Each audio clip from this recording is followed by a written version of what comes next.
Hi, I'm Gary, welcome to my channel and welcome to the launch of my latest prize draw. This time I'm offering a real collector's piece, the brand new Spitfire Mk.I PR Type A from Kotare Models. Now, just 2,000 of these kits will ever be made, so as a collector's piece they already have value. But as an aircraft kit, it's also quite something else.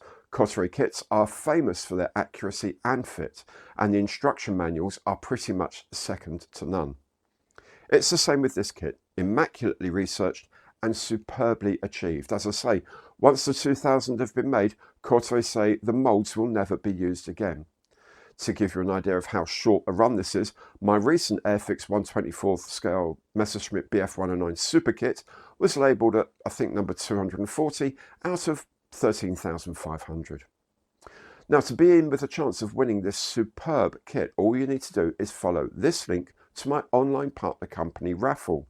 Log in with your email address and then you'll be asked to answer a simple multiple choice question. Get it right, and I'm pretty sure you will, and you can purchase tickets for the draw. Each ticket costs £1. There are multiple discounts available as well.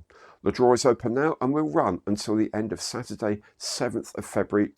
Just after midnight, raffle will draw the winning ticket independently and at random from the entries received. I will then email you to let you know you've won and to arrange delivery, so make sure the email you register with is correct. I will ship the prize to you no matter where you are at my own expense. When the draw closes, raffle will automatically send 10% of the revenue from the draw to Models for Heroes as well. A link to this very excellent charity is below. Now remember, you've got until the end of Saturday, 7th of February to buy your tickets to have a chance of winning this superb, very limited edition kit. Thanks very much for watching today, and if you enter the draw, the very best of luck to you. Bye for now.